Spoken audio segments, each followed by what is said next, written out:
Iya. Jadi begini, kami ingin katakan Pak Jokowi, Anda belum selesai dengan kami. Iya. Negara Indonesia ini adalah negara Pancasila, sila kedua kemanusiaan yang adil dan beradab.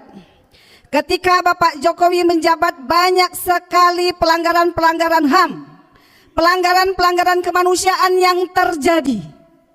Berapa banyak ulama-ulama kami yang dipenjarakan? Berapa banyak para tokoh-tokoh yang dipenjarakan?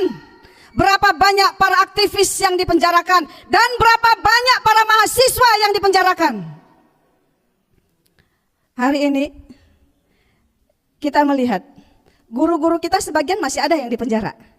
Ustadz Gus Nur masih ada di penjara. Orang-orang soleh, orang-orang baik dipenjarakan di masa rezim Bapak Jokowi.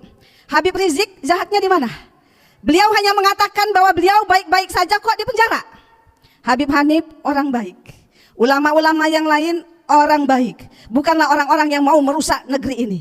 Saya sendiri perempuan. Saya juga kena juga.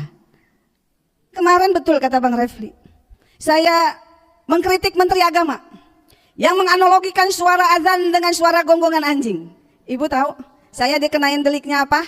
Deliknya itu merekrut dan memperalat anak untuk kepentingan militer.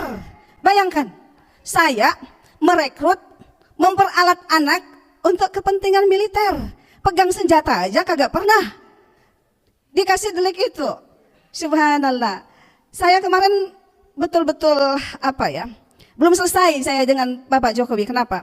Di masa kepemimpinan Pak Jokowi, kami yang kemarin dipenjarakan hari ini masih akan menuntut kepada Bapak Jokowi untuk meminta keadilan. Walaupun hari ini sudah selesai, nanti dilanjutkan dengan Bapak Prabowo, tapi kita belum selesai. Kenapa? Ketika peristiwa 21-22 Mei, berapa orang anak bangsa yang menjadi korban, nyawanya melayang, termasuk salah satunya adalah Harun Ar-Rasyid yang berusia 15 tahun. Di masa kepemimpinan Bapak Jokowi terjadi juga pelanggaran kemanusiaan. Terbunuhnya pengawal Habib Rizik 6 orang. Sampai hari ini kita masih menuntut keadilan. Kenapa? Karena pelakunya divonis bebas. Negara macam apa ini? Saya melihat jasadnya 6 syuhada itu. Saya melihat dengan kepala saya sendiri ketika peti mati itu dibuka dan begitu banyak tembakan-tembakan peluru, bahkan luka-luka di sayap-sayap di sini, di dada dan di wajah. Kok bisa? Kok bisa? Kok bisa itu pelaku divonis bebas? Ini betul-betul satu ketentuan hukum yang tidak berkeadilan. Banyak sekali pelanggaran-pelanggaran HAM yang terjadi ketika masa Bapak Jokowi memimpin negeri ini. Jadi ingin saya katakan, kami-kami yang dulu di penjara, hari ini yang berjumlah 400 lebih, mungkin kalau kita jumlahkan ditambah dengan korban-korban pada tanggal 21-22 Mei itu ribuan yang dipenjarakan di rezim Jokowi. Pak Jokowi, Anda adalah mencari rekor terbanyak memenjarakan rakyatnya. Anda belum selesai dengan kami.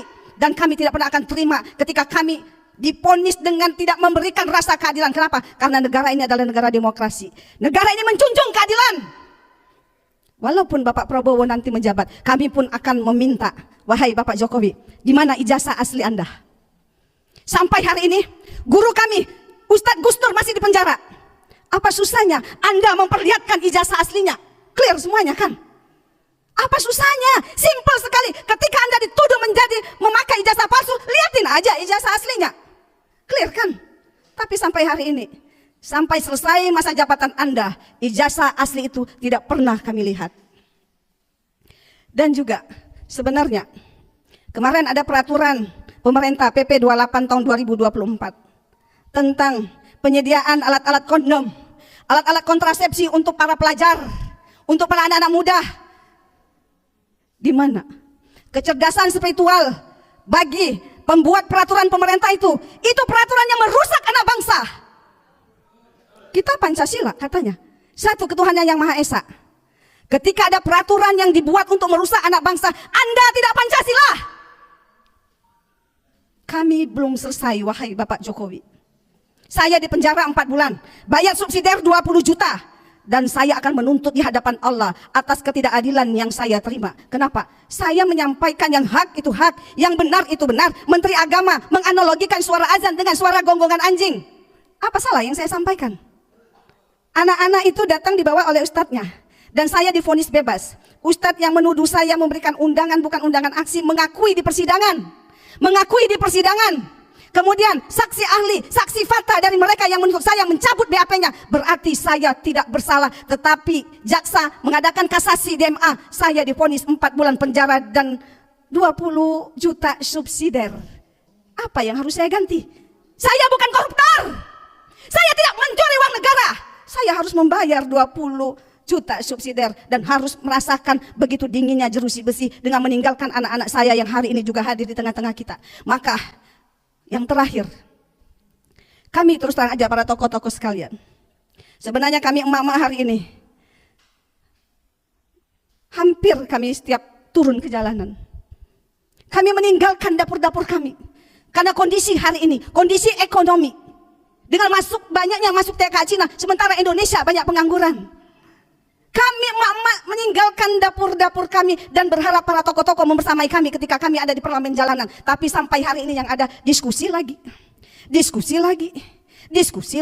di ruangan seperti ini. Yang kami mau adalah bantu kami, bersamai kami. Wahai para tokoh-tokoh bersama emak-emak ada di parlemen jalanan untuk menuntut itu seorang yang namanya Mulyono. Jadi naas sekali, karena saya adalah korban. Kami melihat semuanya ini dengan mata, dengan hati. Ketika seorang ibu tersentuh hatinya karena faktor kemanusiaan, maka bagi dia tidak ada yang kami takuti. Yang penting, pertama, tidak ada pelanggaran aturan di negara kita yang kita langgar. Yang kedua, tidak ada syariat Allah yang kita langgar. Maka tidak perlu takut kita semuanya. Karena apa? Kita berjuang. Hari ini mati, besok mati, sama aja. Berjuang mati, enggak berjuang, kita juga mati. Maka dari itu kami meminta kepada para tokoh-tokoh, ayo bersamai kami. Ada 3 tuntutan hari ini. Adili Jokowi, tuntut itu Fufu Fafa, dan bebaskan ulama yang masih di penjara. Terima kasih. Assalamualaikum warahmatullahi wabarakatuh.